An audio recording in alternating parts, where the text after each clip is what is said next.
Good morning, it's Tuesday the 2nd of September. I'm Helen from Self-Love Self-Care System. I'm going to be doing your daily readings from the Tarot deck by Top That Publishers. Are you ready to get your cards for the day? How is everybody? I hope you're good. Did you know, I have told you this story before, but just in case it's someone new watching here, you didn't know the story, my grandmother says do not start anything on Tuesday. You know, old wives' tales, but grandmother energy? Probably need to listen to that a little bit. It just means start it. Don't start anything out on Tuesday. Always ensure that you're doing it on one of the other days of the week. And my yoga master used to say that Saturday is not a good day either to begin things because it's the day of Saturn, and Saturn is not an energetic vibration of light. Well, no, that's not true. Saturn is an energetic vibration of light, angels, isn't it? So why not Saturn's day? Oh, because it will be a stop and start, because Saturn doesn't like us to rush anything. So it's not a bad day. Okay, are you ready? Wow! Oh my goodness! You've got the Ten of Pentacles. Did you guys watch yesterday's readings? Please do if you did not, because this card is coming in to tell you another message that's very similar to yesterday's, but it's a continuation. You're completing your journey of what abundance means to you. The angels are saying that over the years, over time, many of you haven't really understood what abundance is for you. And we're not just talking about coin here. We're talking about how you receive from other people, receive gifts, receive compliments, receive kindness, receive help, how you ask for help. Can you do that? This is abundance in a different way. This is that full level of abundance, being able to give and receive in the same way, not only being a giver but not being able to take back. And I know some people like this, they're so kind, they'll do anything for anyone. You try and give to them, they pull away, they don't want to accept. But receivership is as much of an important factor as giving. Now, often we've been trained, and I think society as a whole has trained us to want to give. And the angels are saying that that's not of high vibration. Oh, it's low vibration, they're saying. And they're saying low vibration doesn't cut it, because they're saying that when you have the energetic vibration of the purity of a dove, that's what they're showing me, a dove, they're saying you're able to receive just as you're able to give.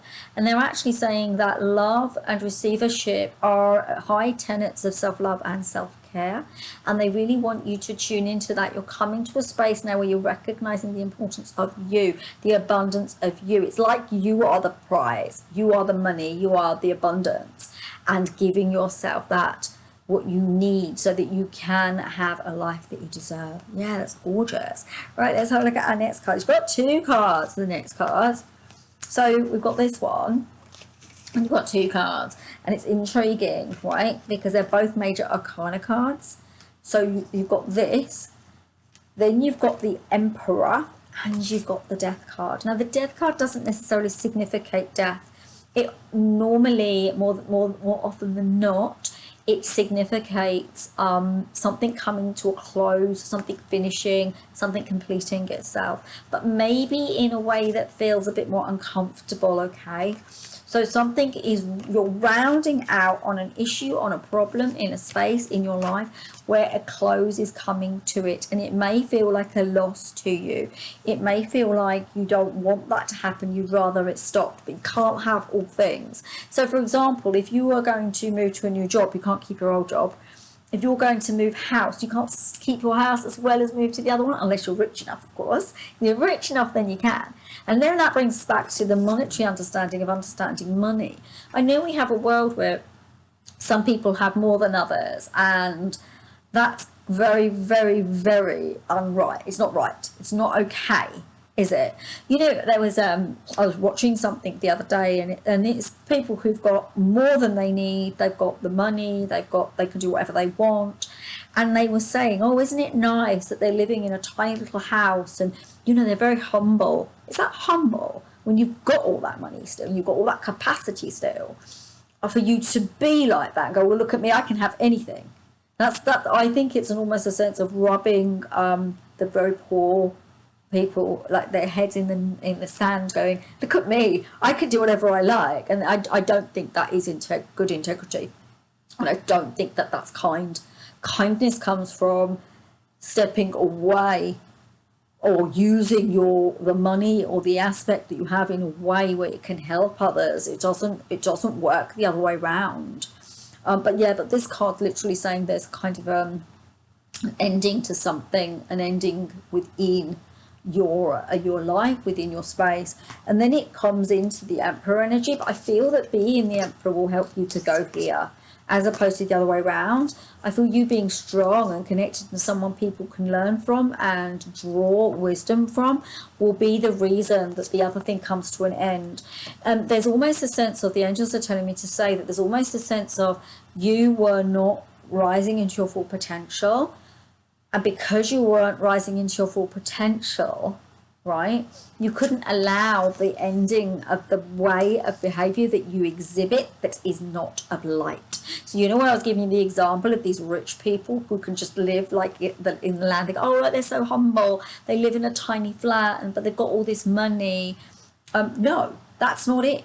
That's not the answer. That's nonsense. That just makes you look even worse, actually. I mean, your mind can't rationalize that. It's just like, no. To really be of light is to rise into the space where you recognize that in yourself or in your chemistry and in your world, and then you say, I need to put a stop to this. I need to let it die a death. I don't want to be that person. I don't want to be seen that way. I recognize equanimity and equality and fairness and justice are higher riding factors in life than what I can gain and how much I can have. And we have such a disruptively unbalanced world. This is about balance. This is about connecting in. And balance comes from releasing things that keep you in that space of unbalance. So if you have billions and billions of pounds and you have loads of money and you have loads of access to everything and you can have whatever you want, then your goal in life is to set back. Recognize you don't need all that and it's selfish. There's a selfishness inherent in that. If you're selfishly just making more and more and more money, that's not of light. Light is to use your money. And I don't want to hear this, use my money on projects and help charities and I do all this like servitude, like what's the word, you know, when you're helping and you're doing like, you know, where people like in churches go and look after people in foreign countries like in India and in Africa and stuff. I don't mean that. What I mean is recognizing that you have too much and dividing it in such a way that you can help others with it, because often people get tax breaks for all this help that they give, and that's not the answer. That's not the answer. Okay, the answer isn't that. And also, if you're staying in an organization or institution that is old and truncated and bureaucratic and it needs to be ended, then you need to be the voice of reason, because that's what love is. That's what growing, changing and shifting is. Right, let's look at your last card. Oh, but before we go to your last card, do give me a thumbs up if you've got this far. I'd be super, super grateful. A like is something that really helps, right? Also, a subscribe would be amazing and beneficial to me, so I'd be really grateful if you have a YouTube handle, if you could do that, and a share would be amazing if you're willing to. Right, the last card, my lovelies, is the Three of Wands. Now, my question to you, angels, is why the Three of Wands after such a strong message? They're saying it's about balance, teamwork and sharing. They're saying that when you realise this part of yourself and you realise that you maybe need to help others too, and I'm not talking about you specifically, this could be a message for outer global reach, right? So there is people with way too much money that they're not doing the right thing, right? But this is about, once you've realised this, is recognising that actually collaboration, connection, and also a sense of celebration because we work together and we shift together. That's the answer. You see, the top note here is that we live in a societal structure, a world structure, okay? I'm not just talking about different cultures and things like that, where money is the driving force and it keeps some people small and some people high. That needs to be broken down. When we start in the ground level, we start at the ground level and shift that up.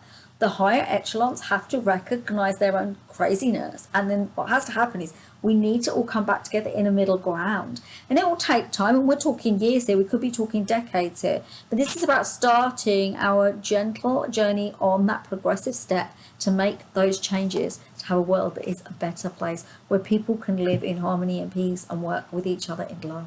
There you go, my darlings. Namaste. Have a gorgeous, gorgeous Tuesday, and take care of yourselves, and I will see you tomorrow. Any information or interesting stuff you want to share with me, pop it in the comments. I'd love to hear. Take care. Bye.